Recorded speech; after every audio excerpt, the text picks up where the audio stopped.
जो शरारती करता था जीत राजपूत, उसको बोल लिया था 1 घंटे की रिकॉर्डिंग है मेरे पास। मैंने उसको समझाया था भाई ये 2 समाज की लड़ाई हो जाएगी, वो नहीं मान्या। वो बोला भाई मैं रिलीज़ करूँगा, मैंने तो रिलीज़ करूँगा इस सॉन्ग को, चाहे कुछ हो जो, मैं तो रिलीज़ करूँगा। उसने रिलीज़ कराया और पुलिस प्रशासन तो ऊपर होकर रिलीज़ कराया। हम बड़े ही जो हमारा गुजर समाज है बड़ा ही सहनशील है और हमेशा ही सहनशीलता का परिचय दिया है। इन्होंने आश्वासन दिया है, हमने मान ली प्रशासन की। जब प्रशासन के बड़े अधिकारी थे, एसएचओ थे, आईओ इंचार्ज थे, चौकी इंचार्ज थे, उन्होंने आश्वासन दिया है। पूरा समुदाय हमारा यहाँ इकट्ठा था, यूथ इकट्ठा है आज यहाँ, उनको आश्वासन दिए गए हैं और टाइम भी कोई ज़्यादा नहीं लिया, आज का ही टाइम दिए गए हैं। तो कोई बात नहीं, हमारा बनता है, इन्होंने आश्वासन दिया है, हमें उन पर विश्वास करना चाहिए और हमने कराया है। अगर वो इसके बावजूद भी कोई कार्रवाई नहीं करते तो दोबारा फिर होगा। तो समाज हमारा बिल्कुल संगठित है, एक आवाज़ में बिल्कुल युवा जो है साथी अपने बिल्कुल एक आवाज़ में इकट्ठे होते हैं। आज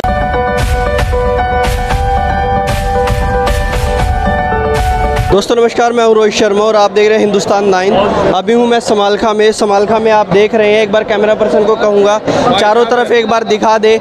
यहाँ पर काफ़ी जो गुज्जर नौजवान लड़के हैं वो यहाँ पर इकट्ठे हुए हैं। इनसे हम जान लेते हैं इसका जो कारण है वो क्या कारण है, क्यों ये यहाँ पर जो इतनी भीड़ यहाँ पर इकट्ठी हुई है, वो सबसे बातचीत करेंगे और उस बातचीत के बारे में जानेंगे कि इसका कारण क्या है। भाई साहब आज जो यहाँ पर इकट्ठे हुए हैं, एक बार तो इसका दर्शकों को आप रीजन बता दीजिए, किस रीजन से ऐसा? हाँ, ऐसा जी, हमारे गुर्जर सम्राट राजा मीर भोजी हुए हैं, उनका बहुत पुराना इतिहास है, बहुत सालों तक उनका जो है राज रहा है। और यहाँ जो है ना एक जीत राजपूत है, कोई द्वारका दिल्ली से, उसने जो है ना एक सॉन्ग रिलीज करना था। उसमें जो है ना उसने जो है हमारे समाज के साथ जो है ना इतिहास को छेड़छाड़ करने की कोशिश करी है। जैसे ही हमारे नॉलेज में आया, हमने एक रिटर्न में एप्लीकेशन थाने समालखा में दी है और शिशपाल यादव जी उसके आईओ हैं और हमने पूरी बात उनको लिखिया जी, ऐसे ऐसे ये आदमी है, वो धमकी दे रहा है बार बार कि मैं समालखा स्टूडियो में इसको रिलीज़ करूँगा और हमने कहा भी उसके खिलाफ कार्रवाई की जाए। तो वो उसके बाद वो थाने में आया और उसने जो है उस गाने का प्रोमो रिलीज़ भी कर दिया और वो थाने में भी गया, जबकि अधिकारियों की तरफ से अब तक उसके खिलाफ कोई कार्रवाई नहीं। इससे गुजर समुदाय में रोष है। और अभी जैसे आज इकट्ठे हुए तो प्रशासनिक अधिकारी यहीं आए मौके पर और उन्होंने आज आश्वासन दिया है कि आज उनको बुला रखा है और उनके खिलाफ जो है सख्त कार्रवाई की जाएगी। अगर ऐसा नहीं होता है तो ये जो है ना और बड़ा रूप लेगा, आंदोलन का रूप ले लेगा ये। जैसे यहाँ पर लगातार हम देखते रहते हैं गुज्जर समाज के जो युवा हैं वो काफ़ी एक्टिव रहते हैं आजकल, और कहीं ना कहीं ऐसी कुछ घटनाएं नज़र आती हैं कहीं अलग अलग जगह से। अगर ये होता है कि अभी प्रशासन का, मैं सुन रहा था यहाँ पर जो कह रहे थे कि जल्दी इसको निगरानी में लेकर इस पर कुछ ना कुछ कार्रवाई की जाएगी, हालांकि ऐसा होता नज़र आता नहीं है, बोल के चले जाते हैं, नहीं होता है। तो उसके बाद की क्या रणनीतियाँ हैं, जो रणनीति यहाँ पर है? हम बड़े ही जो हमारा गुजर समाज है बड़ा ही सहनशील है और हमेशा ही सहनशीलता का परिचय दिया है। इन्होंने आश्वासन दिया है, हमने मान ली प्रशासन की। जब प्रशासन के बड़े अधिकारी थे, एसएचओ थे, आईओ इंचार्ज थे, चौकी इंचार्ज थे, उन्होंने आश्वासन दिया है। पूरा समुदाय हमारा यहाँ इकट्ठा था, यूथ इकट्ठा है आज यहाँ, उनको आश्वासन दिए गए हैं और टाइम भी कोई ज़्यादा नहीं लिया, आज का ही टाइम दिए गए हैं। तो कोई बात नहीं, हमारा बनता है, इन्होंने आश्वासन दिया है, हमें उन पर विश्वास करना चाहिए और हमने कराया है। अगर वो इसके बावजूद भी कोई कार्रवाई नहीं करते तो दोबारा फिर होगा।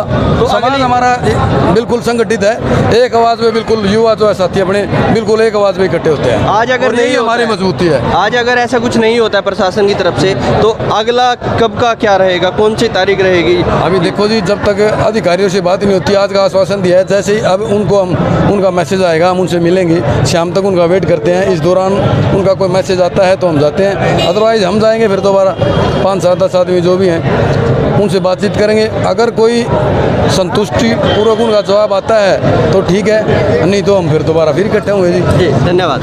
रविंद्र भाई, क्या लगता है जो लगातार इस तरह की घटनाएं हो रही हैं, क्या गुर्जर समाज के इतिहास के साथ छेड़छाड़ होती नजर आती है हमेशा? ऐसे गुर्जर समाज के साथ में, इतिहास के साथ में जो छेड़छाड़ की है, ये एक किसी व्यक्तित्व ने जो छेड़छाड़ की है ये उसने बहुत गलत किया है और ऐसे नहीं करना चाहिए। उसने ऐसे हालात कर दिए कि आज 2 समाजों का आपस में भिड़ाव हो सकता है। आज गुर्जर समाज समालखा अनाज मंडी में इकट्ठा हुआ है और गुर्जर समाज को प्रशासन ने आश्वासन दिया है कि हम आज उनसे बातचीत करेंगे और आज का आश्वासन देने के बाद आगे की कार्रवाई फिर बाद में करेगा प्रशासन। आगे की कार्रवाई की जाएगी? आगे कार्रवाई की जाएगी और हम अभी भी हम प्रशासन पे डिपेंड है, प्रशासन जो कार्रवाई करेगा।